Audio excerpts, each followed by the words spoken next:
Good evening and welcome to another electric episode of the Sky Forum right here on Sky FM, the People's Radio. I hope you're ready for it. Another beautiful conversation involving you, me, and a guest that we have in the studio with us tonight. I did give you a little bit of a sneak peek earlier on, but let's dive right into it. Tonight, we tackle one of the biggest questions hanging over Zambia ahead of the 2026 elections right now. Can citizens trust the electoral process? From concerns over voter registration, allegations of political intimidation, selective policing of rallies, campaign financing, social media manipulation, you name it. Many Zambians are asking whether the system itself is under pressure, because if citizens lose confidence in elections, democracy itself begins to crack. Tonight's conversation comes at a critical time. The Electoral Commission of Zambia is once again under intense public scrutiny, and questions are being raised about transparency, equal political treatment, and voter accessibility, and whether opposition parties are competing on a level playing field. And joining us in studio tonight is a man who has become increasingly vocal on governance, electoral reform, and what this movement calls the Fourth Republic vision for Zambia. He is the vice president of the We're One Zambia Alliance, WOZA. He's a well-known businessman, political activist, and governance advocate, Mr. Yusuf Dodia. Mr. Dodia, welcome to the Sky Forum. Thank you, Natasha. It's great to be with you. Thank you so much. We were just talking about how I was really looking forward to this, having this conversation with you, because even from the last conversation we had on another platform, I enjoy hearing your thought process on certain things. So this is another conversation that I think we're very eager to hear what you have to say on. Fantastic. We all learn from each other, Yeah. So it's very important that we share views and ideas. Absolutely. All right. So, Mr. Dodia, I want to just start here. Do you personally believe that Zambia is heading into a free and fair election in 2026 on August the 13th? I have big problems with that because I think that we have had so many changes so quickly that it undermines the democratic process that we feel that ought to be governing us. What kind of changes are you speaking of? Like, for example? Well, for a start, we look at the bills that were passed last year. Yep. And when we look at the bills that were passed last year, we refer to it as Bill 7, which then became an act. And this was the delineation or delimitation of constituencies. Yes. From 156 constituencies, we're now at 220 odd. So new constituencies have been created. We've also brought on board proportional representation, where there are seats being reserved for women, for youth, and for the disabled, or especially enabled people. And this all happened in a very short space of time. Whenever we do changes to any governance structures, there always needs to be a stage of publicizing, a stage where people need to understand what it's all about, a stage where people need to accept and appreciate what the changes are. So that they don't later on condemn it and say, this is not something that we came up with. So clearly, with the passing of what was referred to as Bill 7, we created a whole lot of these new challenges. And this was, in the second half of 2025.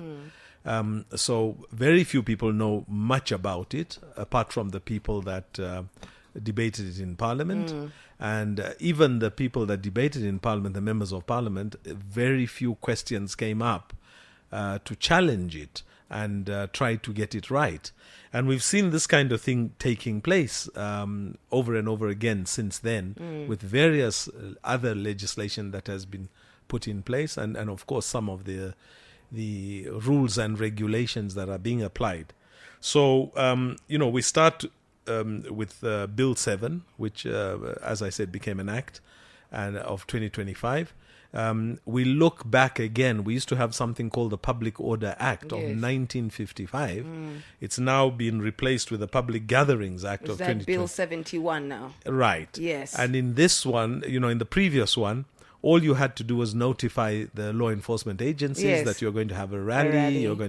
And you weren't looking for them to give you an approval or not. There's speculation around this bill, how far it goes, who does it really relegate? Because there's rumors going around that, oh no, even if you just gathered 5 to 7 people, you have to let, the police know that you're gathering. So it's like, I can't just have like a nice little picnic with my family of 10 without letting the police know? Yes. And I think the exceptions that have been made, for example, if you have a faith-based gathering, a church service or a mosque or a synagogue or where you're praying, you're exempted.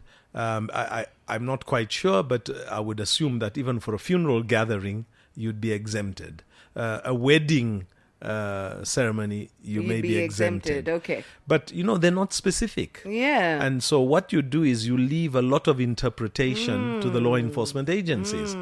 So if you were... And that can end up being very dangerous because you end up infringing on people's basic rights. Exactly. So if you had, for example, a non-political person having a birthday and inviting 100 people, that could be interpreted by the law enforcement agencies. That's just a family gathering. Yeah. But if it's a political person having a birthday party, it could be construed to be a political gathering, which then requires a permit from the police. So, this is taking away the rights of people. We have the freedom of assembly as part of the human rights, freedom of speech.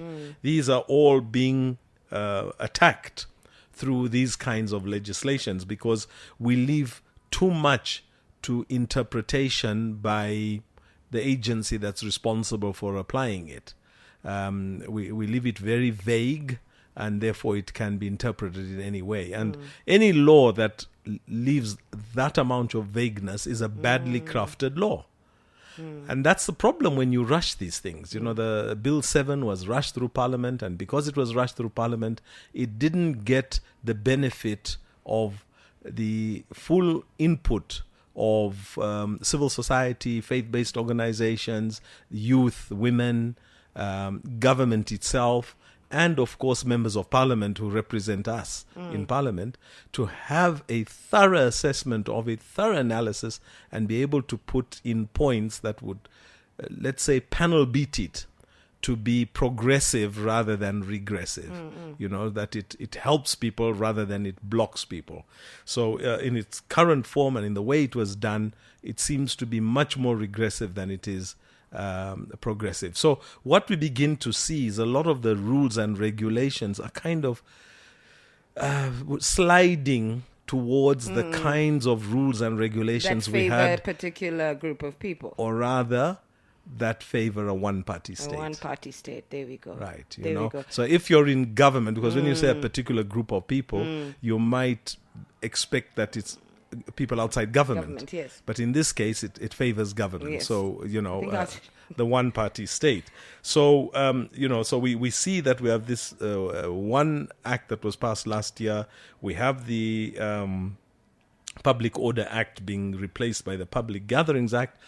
I mean, look, 2 weeks ago, we had 77 bills in Parliament that needed to be passed. That means that parliamentarians were spending 1 hour reading through a bill and then just signing it. You can't have a document that's 100 pages, 115, some cases even more, to be read by a member of Parliament to make a decision. Yeah. The way generally Parliament works, we all accept that members of Parliament are not they are not lawyers. They are not technocrats. They're not people that have an expertise in So basically, legislation. these bills need time They to need be time. unpacked, They need to be time. understood, Exactly. to be refined, to be amended Exactly. if need be. So where does the ECZ come in terms of taking accountability? Because we're saying the initial question was about whether you are confident that we're going into a free and fair election, and you said you have problems there. Was it the ECZ's mandate to say, don't pass any No. bills until a certain time, or where do they take accountability? No, there's a clear line. Yeah. Laws are brought to Parliament by the government or parliamentarians as a bill. They're discussed in Parliament. Once they're approved, and they go through first, second, and third reading. Once the bill is approved, it then goes to the president for assent, which means the president signs it off and says, okay, this is what Parliament has agreed, and I, as president, I don't have any issue with it, and I approve it. So this has nothing to do with ECZ, the Electoral Commission of Zambia. This is really just our government, our parliamentarians who collectively have rushed laws through Parliament in the last 6 to 8 months. 8 months. With very little regard to the future impact. And, this is a little bit like children. When you put a child in a shop and say you can take anything you want, they'll take sweets and put a whole lot of sweets in their pockets and eat them. And half an hour later, they'll be vomiting and suffering from diarrhea because they've just done things very carelessly. And this is in some way, this is exactly what we're doing. Yeah. You're enjoying the benefit of whatever you're doing at that particular point of without time. thinking of the consequences. The consequences. And the consequences can be immediate, they can be, medium term, and they can be long term. So for me, I think that's one side of it. Yeah. We also looking again free and fair elections. So we have these laws we've passed, which really are death-defying in speed. They're going at supersonic speed. We're talking about the war in Iran and how, Russia and China and America have got supersonic missiles that go 9 times the speed of sound. Yeah. I think we've even beaten them in terms of how fast we can put bills through Parliament. Faster than the speed of sound, Mr. Dodia. 20 times the speed of sound, So these, and this is not just elections. I know our discussion here is about elections, but we had a 28 billion kwacha bill that was, or demand that came through to Parliament for a supplementary budget for 2026. I mean, I don't know how much time they spent even looking at it, So these 77 bills that went through Parliament, I can't find anybody, even the genius, Einstein or you name them, would have failed to read 77 bills in a space of 10 days and make sense out of them. But just for us to be able to appreciate, if I were a member of Parliament, right, I would need, when I first get the bill, I would need to give it to my staff, my lawyers and my, experts, my technocrats. Because remember, as a member of Parliament, I went shouting, whatever slogan, and I was elected as a member of Parliament. Yes. I had no special gift or no special training to be able to look at these bills in Parliament with the expertise that is required. Like the lawyer. Exactly. And even a lawyer is just a lawyer who can look at the technical wording of a bill, but the content, if it's to do with mining, what does a lawyer know about mining? You if mean it's a to mine do specialist. Exactly. Yeah, okay. So as a member of Parliament, I would have to take this bill or these bills and give them to my experts and ask my experts to read them and come to me and explain to me in simple language so that I can argue and debate the bill in Parliament. Absolutely. Under a normal arrangement, you would say that you need to have a bill in Parliament for no less than 3 weeks before it is passed. Maybe it ought to be constitutional law for Zambia, that you cannot pass a bill in 24 hours. Unless, but that's exactly what's happening. We sleep and we wake up, it's a new bill being passed. We're like... unless it's an emergency bill. What would an emergency bill be? Zambia has been attacked in whatever province. So everybody needs to... And we need to wake up early in the morning or in the middle of the night, quickly respond to it. That's where your emergency bills come in. Yeah. But when you look at electoral processes, when you look at Public Order Act, when you look at all the bills that were brought to Parliament in the last, couple of weeks, none of them were emergency. So we really did ourselves, in my view, a disservice to just process these bills into acts, into law, which are going to bite us in the very near future. Yeah. So that's in as far as laws are concerned that undermine the democratic process in Zambia. Okay. But remember, we have the laws, and then we've got the institutions. Now, one of the institutions that's closely connected to the democratic process in Zambia, in as far as elections are concerned, is the Registrar of Societies. Right. They're the ones that register political parties. And there's been a lot of... Exactly. They seem to operate in a very haphazard way. Yes, there's been a lot of uncertainty around that as well. We're talking about nomination fees. We're talking about who can stand, who can't stand. Well, no. Now that is Electoral Commission of Zambia. The Registrar of Society focuses on your political party. Now, if the There's registrar... been parties that said, we registered, but we're not appearing in the register. Those are the challenges we're talking about. Yes. If you go to PACRA, PACRA is the Patents and Company Registration Agency, where you register a company. You go there, you do a search. You have 3-4 names. I want to call my company XYZ Limited. You give 4 names. They look at them and they say, sorry, these names are already taken. You go another 3 or 4. Eventually, you get one that is accepted. This all happens within 24 to 48 hours.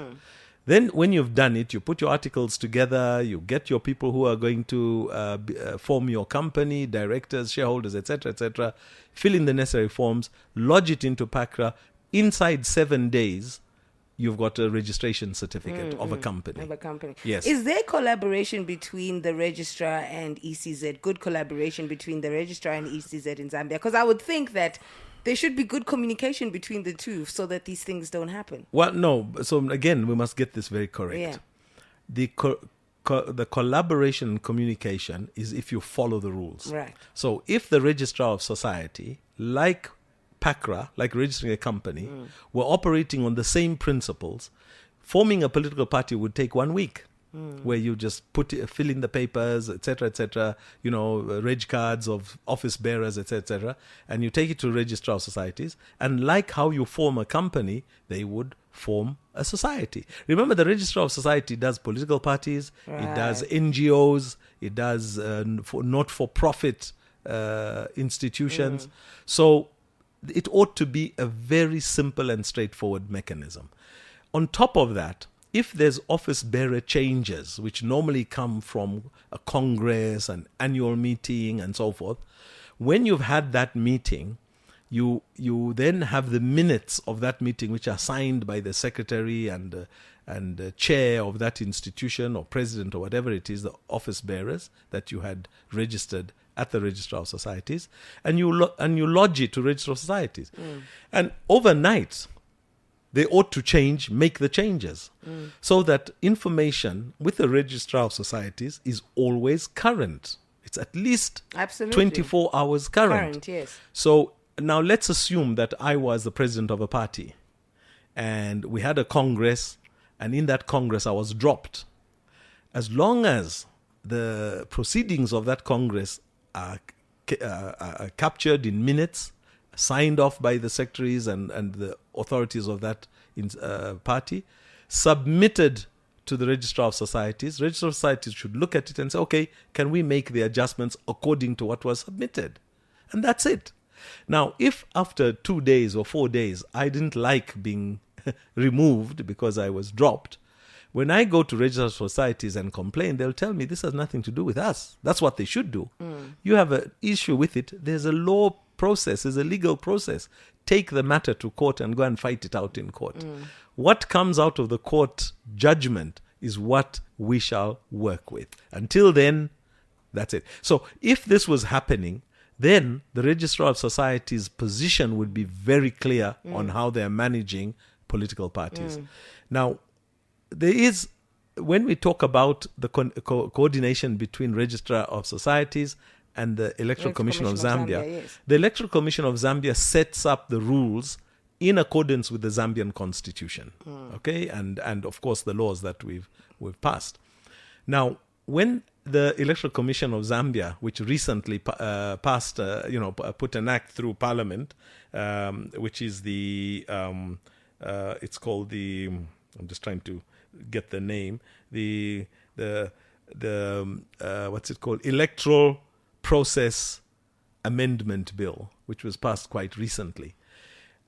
This bill says if all presidential candidates must get the certificate signed off by the president of the party and the secretary general, including candidates like members of parliament. Now, when the Electoral Commission puts that in their act, that is on the assumption that every party has a president, yes, and every party has a secretary general. But if you go to the Registrar of Societies, there are some parties that don't have a secretary general. They have a secretary, or they have a secretariat. Automatically disqualifying. So how does that act then impact on them? Some don't have a president, they have a chair. And then the party, through the chair, elect a presidential candidate. So the Electoral Commission's amendment that they've made to their act that brings the Electoral Commission into life, the Electoral Commission Act, is now dictating what the Registrar of Societies should capture as the formation of a society. That a political party must have a president, otherwise it's not going to work with the Electoral Commission. They must have a Secretary General. And the Act actually said this applies to all presidential candidates. Now, if you go in as an independent member of Parliament, where is your Secretary General? That's you see what I I'm mean? saying. So it marginalizes quite a few candidates, actually. But this is the While problem. saying that it's going to be free and fair. That Yes. doesn't sound very free and fair to me. And this is the problem. You pass this law which goes through Parliament in lightning speed. Nobody looks at it thoroughly and says this does not make sense because it does not support the provisions of the Constitution. So the opposition is actually right in saying that the playing field is uneven. Are we saying that the opposition is right in saying that the playing field is uneven, while government on the other side says opposition parties are simply disorganized? Which one is it? No, I wouldn't call it. I think they're both wrong. It's not uneven and it's not disorganized. It's dysfunctional. It's dysfunctional. Because, you see, it might support the government, the party that's in government today. The day they're in opposition, they'll say it's uneven. Yes, and they have to change it again. Yes. And we're going through more bills. So it's dysfunctional. Yes. It's dysfunctional because it does not deal with the substantive issues. And it's not long term, is it? It's not long term. So the communication between the Electoral Commission of Zambia and the Registrar of Societies is there. But the problem you're having is there's gaps in the way that communication. Because when the Electoral Commission of Zambia asks the Registrar of Societies, there's party, Mambala Party. We want to know who the president of Mambala Party is. And they'll say, sorry, we don't have a president. They're registered with a chair. What about the SG? No, there's no SG. There's, I don't know, some registrar. They have a registrar. They don't have an SG. So then Electoral Commission is in a bind. Who gets to sign these certificates? So these are the things that, to me, I think when you talked about the communication between the two, that's the challenge. So the Registrar of Societies really has become a mechanism that undermines democracy because of these unclear arrangements they have when registering the society. Yes, and when they have a congress parties, and take the documentation, how does the Registrar Society accept it as authentic? What do they do? How do they deal with complaints? And some situations you have where the conflicting parties in a political party will go to court, and their judgment will be given from court. And when you go with that judgment, it won't be immediately applied at the Registrar of Societies, which is strange. They should. Absolutely. You see? Absolutely. So again, you begin to see that the Registrar of Societies plays a more political role than other than a functional role, where as Registrar of Societies, our job is to capture this information, make sure these parties are legitimate and following give you all the rules within the margins. Because if they're set by the ECZ that's following the Constitution, then literally the registrar is just supposed to make sure that everybody's falling into line. Exactly. And then by the time they get to ECZ, they've got all their T's the I's dotted and the T's crossed. Exactly. Mr. Dodia, I want to open the phone lines very soon, but let me move on to this one because, before I open the phone lines, I really want to get your view on it.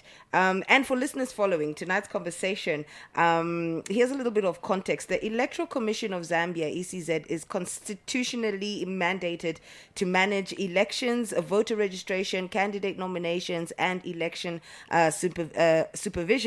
All right, and the responsibilities include accreditation and of monitors, like we've spoken about, candidate eligibility processes, etc., ballot management, and of course the official announcement of the results, or the announcement of the official results. In recent years, however, ECZ has faced criticism from both ruling and opposition parties at different times, right? And we've talked about some of those concerns that have arisen, especially concerning this particular election that we're coming towards. However, supporters of ECZ argue that the institution remains constitutionally independent and often becomes an easy political scapegoat whenever tensions arise. But critics say public trust in elections is not built through legal independence alone. It must also be visible, transparent, and consistently fair. So we've established the unfairness of certain things and the worry of new bills coming in. Now, I want to turn our attention to a particular story, a story that has generated serious debate recently, and it's the case involving opposition figure Charles Chanda. Okay.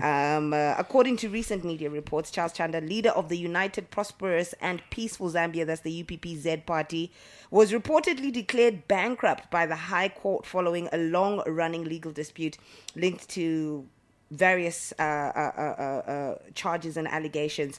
Under Zambia's constitutional framework, bankruptcy can affect eligibility to hold public office or contest elections depending on legal interpretation and the status of court rulings. And this has raised serious national questions. Can financial status determine political participation, Mr. Dodia? Should financial status determine political participation? And is this accountability, or can bankruptcy actually be weaponized politically? I think, unfortunately, in Zambia, political, would I say, progress is heavily leaning on financial capacity. If you don't have money, you cannot really participate in an election. Once again, is that fair? Is that a fair It's not playground? fair. It's not fair. And the example you've cited of a presidential candidate being declared bankrupt, for me, I think if this is done by the courts, you have to have some confidence in the systems, okay? And the confidence that you have in the systems must be based on the laws and processes that govern those systems. So our laws say if you have been declared bankrupt, you are not fit to serve in public office. Now, if unfortunately I'm declared bankrupt 5 days before an election and it's a legally fought challenge in court which I lose, I'm sorry, I'm out, because the process has determined that I didn't make it. Let's give and context, to me, Mr. Dodia. What does being bankrupt actually mean? For the layman who doesn't understand, when we say this person has been declared bankrupt, therefore they've been disqualified. Let's unpack that. What does being bankrupt mean? Does it automatically make you a criminal? No. It means that you have misused resources, and therefore you can't be trusted to manage resources. Now, the resources might be your own in the sense that it's your company, but when you are declared bankrupt, generally, what pushes you to declare bankruptcy are the people you owe money. They're the ones who take you to court and say, you're failing to pay me and I'm taking you to court, and eventually you are declared bankrupt. So in other words, you are not keeping your promises to the people you owe money to.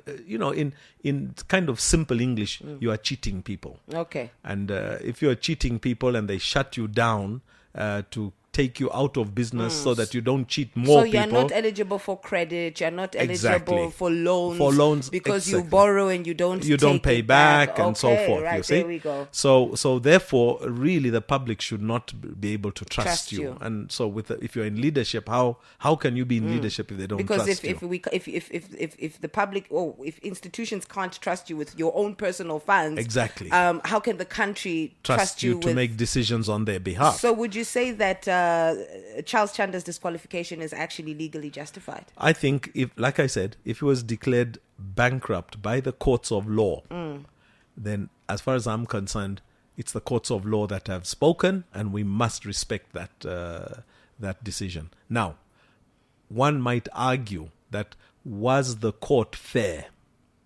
in declaring this person bankrupt? Now, when I say fair, it means that, let's say you feel that the court or the judge was somehow biased against this person. This person does have the right to appeal. So we have an appeal system that takes us right to the Supreme Court. And, you would have to condemn the entire judicial process to be able to say the judge was corrupt, for example. We have had cases where judgments were made and then the Supreme Court overturned those judgments. So as far as I'm concerned, unless there's evidence, we have to have some kind of faith in our judiciary system. Now, but you're talking about financials and ability to participate. I think that touches on other areas. If you look at our current processes, electoral processes, I think our electoral processes have been designed in such a way that only rich people who have huge finances, who have access to finances, can succeed in winning an election in Zambia. Why? Because of the way it's done. Now let's look at it. You have to pay 100,000 kwacha to stand for president. Now, I don't think the fee should determine what kind of a person can stand. But 100,000 basically means somebody with money.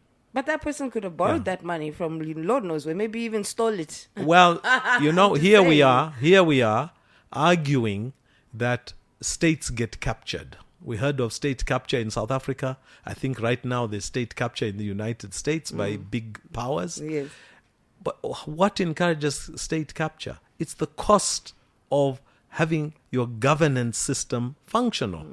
So if I go and I borrow money to be able to go into politics, I'm captured by the person who gave me the money.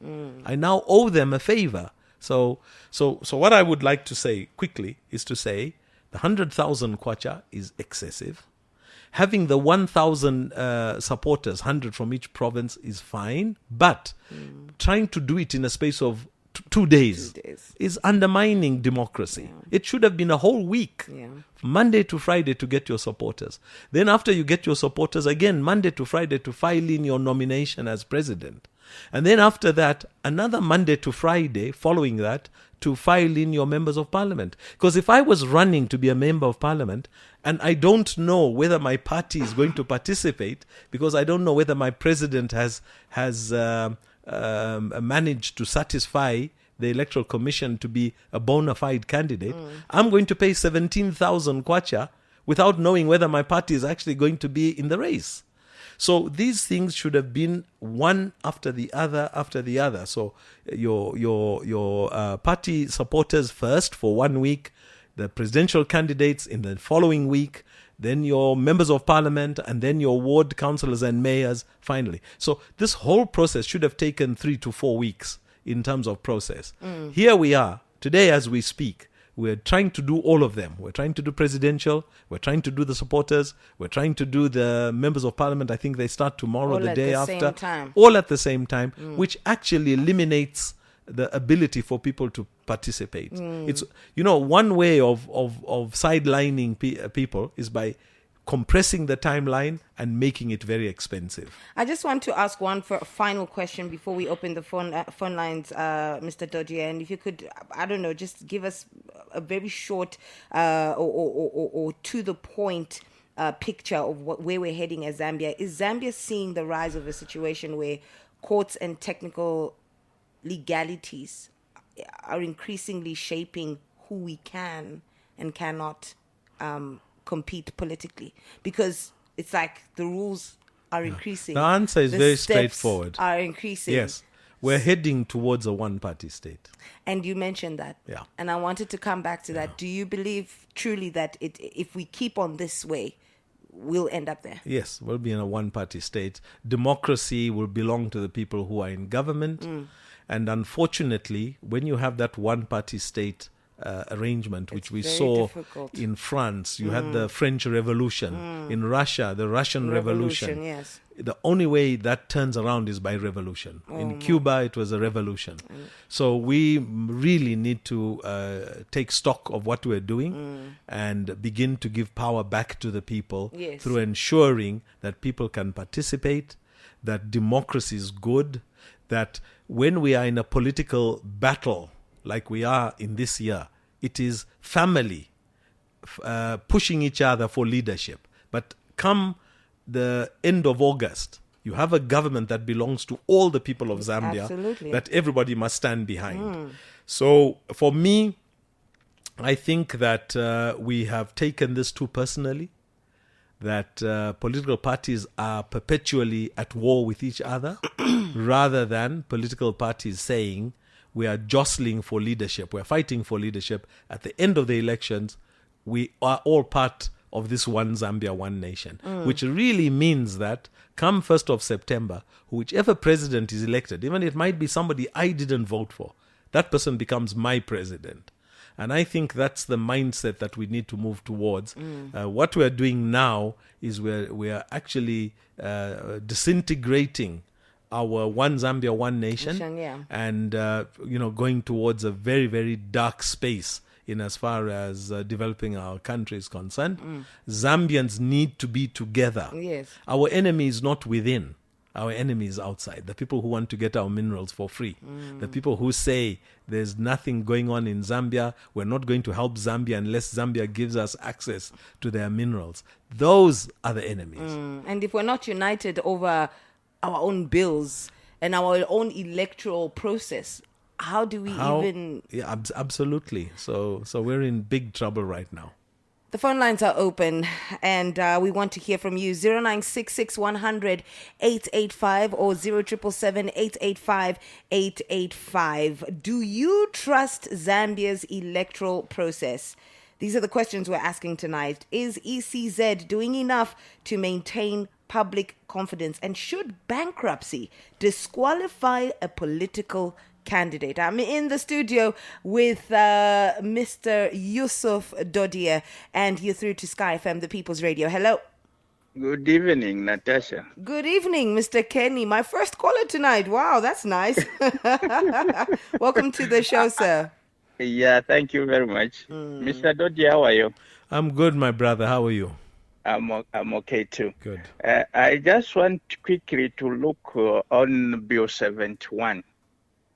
I think that bill, when it passed, we had a lot of complaints as well because we couldn't understand exactly what is the content in that bill.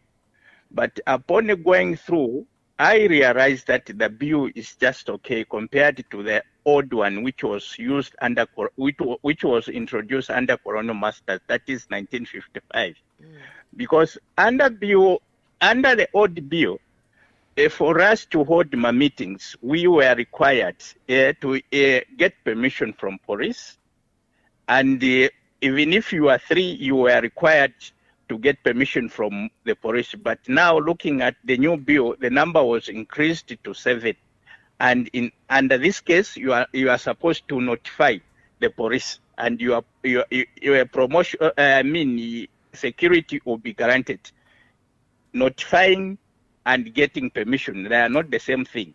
But again, coming back, I think all these previous governments, we were using the old bill, but it wasn't common for us. Maybe if we want to assemble, if we are 3, we get permission from the police.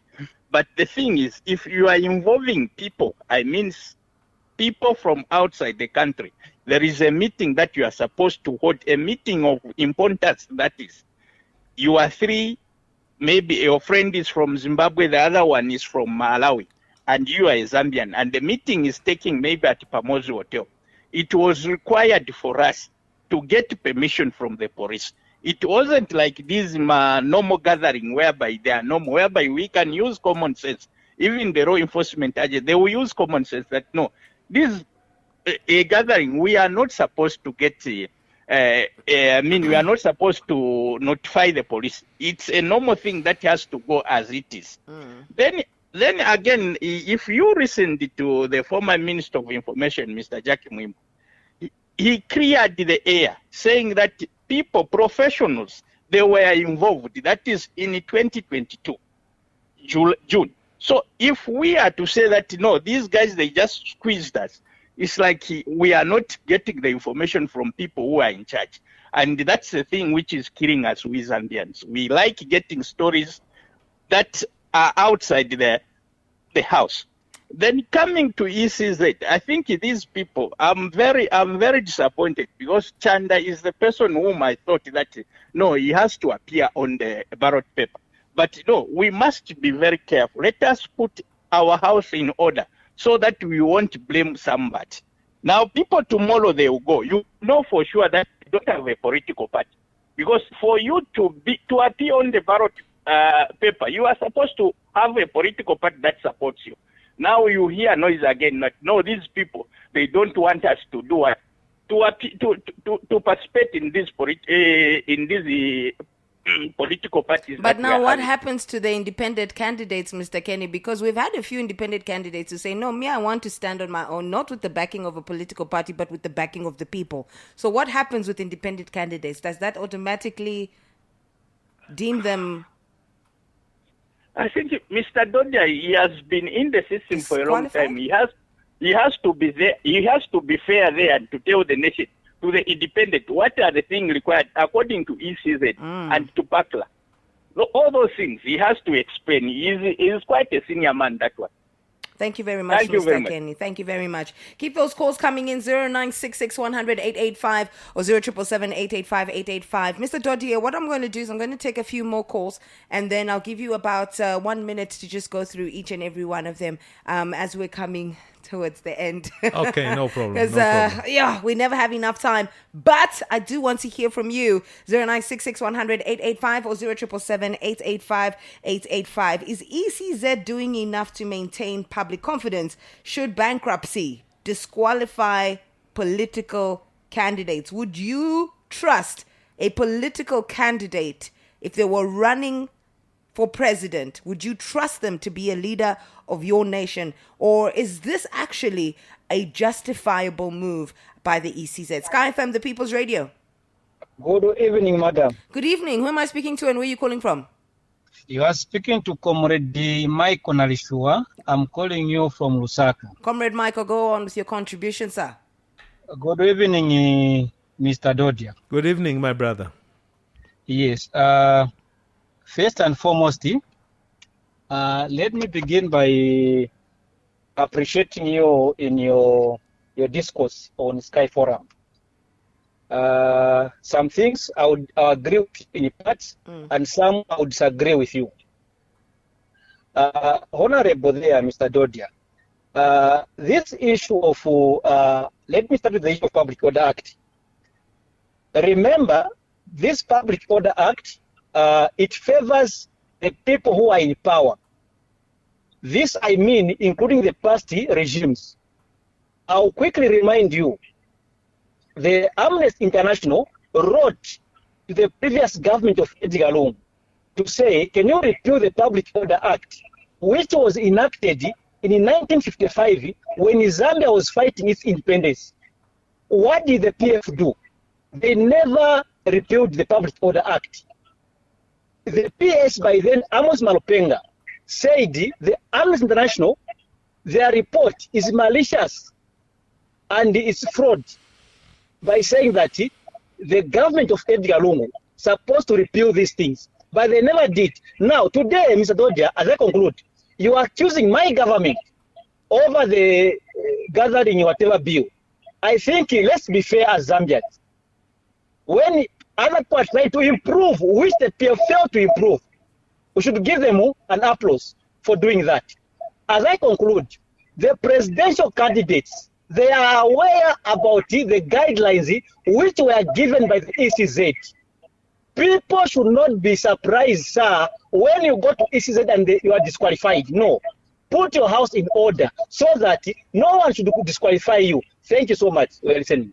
Thank you very much. And keep those calls coming in 0966-100-885 or 0777-885-885. It's a conversation we're having where your voice matters, your opinion counts, your questions. We will try to answer your questions. But first, we need to have the conversation. So pick up the phone and call. We're talking about the credibility of the ECZ. Do you trust the Electoral Commission of Zambia? Do you believe that this year's elections are going to be free and fair? Is the playing field equal? And do you agree with all the bills that are being passed just a few months before the ballots, before voting begins? 0777-885-885. Sky FM, the People's Radio. My sister, how are you? I'm very fine, thank you. Who am I speaking to, my brother? You are speaking to Moses. Moses Rungu is my name. Moses, welcome back to the show. Please go ahead with your contribution. My brother, every competition has got rules and regulations. Yes. So these politicians or competitors should have known a long time ago the rules of ECZ. Now the problem that we have with Zambian politicians, they like lamentations. That's why in the Bible there's a book, Lamentation. Kulila lila. They want to seek sympathy from us, the voters, as if they are children or babies. Do you tell me that ECZ, ECZ has been there from time immemorial, and they could have known what the regulations and the rules are for the game that they are going into. That is very, very important.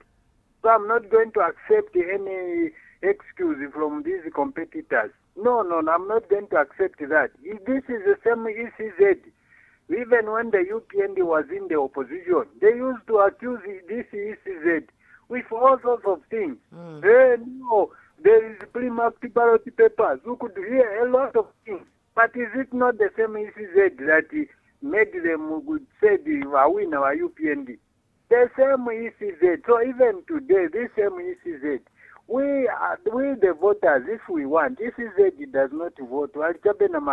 Voters yangon ife tikafuna kuchosapo boma tichosapo boma, whether ECZ is biased is what. My sister, thank you very much. Yes, Mr. Moses. Yes, so what I'm saying is that ECZ these opposition leaders who are telling them, can you put your house in order from 2021 after losing? Put your house in order. 5 years is pafupi. Don't think that it is fallacy. Today they are crying. Don't listen from them. They are just crying babies, this opposition. That's why I miss my great leader, Michael Chiusasa, the man who knew how to do politics. Not this under 5. That Thank you very much, Mr. Moses. Stay tuned to the People's Radio. Keep those calls coming in. I'll take one more call before we take it back to Mr. Dodia. Are opposition parties being genuinely treated fairly, or do you disagree with that? And the big question on the table, is Zambia possibly, hypothetically speaking, heading towards a one-party state? Are all these laws and regulations being shaped for a one-party state? Well, it's a question that has been posed tonight, and I would love to hear how many of you believe that this is a possibility in the Zambia that we know today. 0966 100 885 or 0777 885 885. We're discussing the ECZ and what to expect in the 2026 election. Sky FM, the People's Radio.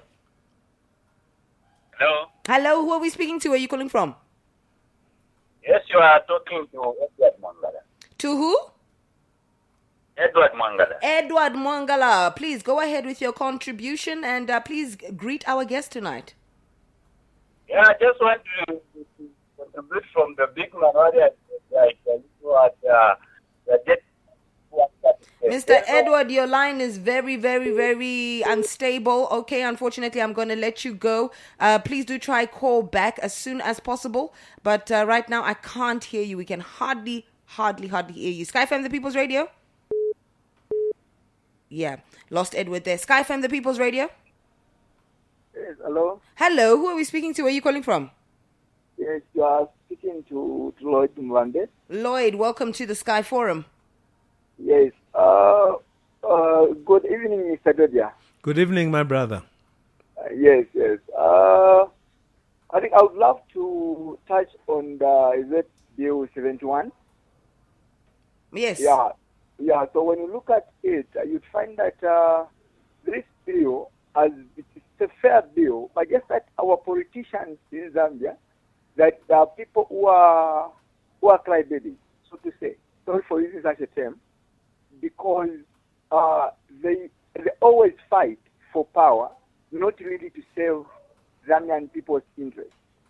So that's where the whole challenge comes in. We find when you look at the PF, when you look at all these other parties, there's too much confusion, and we don't even know who we can vote. Today, the PF, they are still in court. How are they going to stand? Who is the party president? Who are they going to elect? The issues in court. So it's not really possible that we can accuse the ECZ that they're becoming biased or they're siding with the current government. No, it is just because these politicians have not put the house in order. Thank you. And that's what the problem is.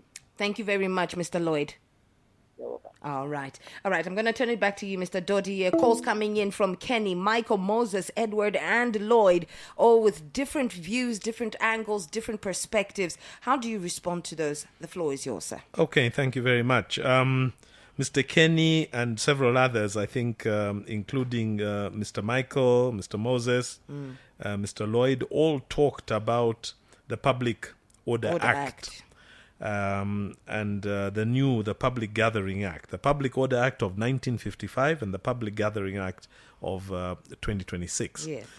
I agree with all of them that the Public Order Act was a colonial act that was meant to control we native Zambians from gathering and so forth. Yes.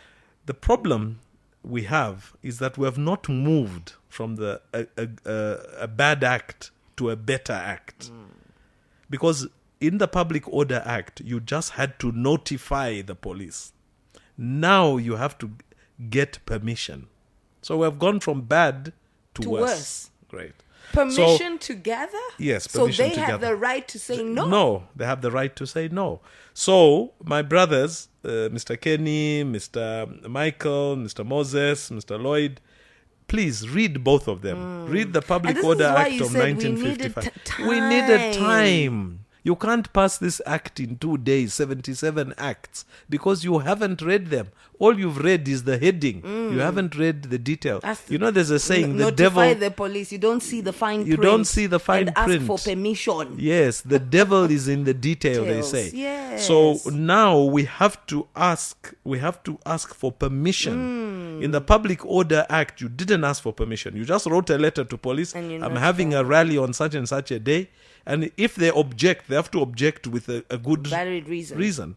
Now you have to ask for permission. That letter can be sitting there and never answered. If it's not answered, you can't have your rally. So I don't want to get into debate over it, because I believe my brothers, all of them, they can read the two documents and they'll be able to see. In my view, we've moved from the 1955 Act that says you must notify to the 2026 Act that says you must be given permission. Okay, and this now gives discretion to the law enforcement To allow officers. or not allow. Yes, to allow or not allow. The Chanda issue, I think it's very clear. For me, I feel that if a person was declared bankrupt, clearly they lose the public trust, and therefore they can't be able to contest an election. Yes. The issue on independent candidates, again, let our brothers read. The document is there. It's called the Electoral Process Amendment Act. In there, it says all presidential candidates, all means without exception, must have a party approval by the president or the SG. So if you don't have that, how do you run? Because now the law is very clear. It's saying all. According to the independent candidates that I've spoken to, what happens is, they would appoint different officers to people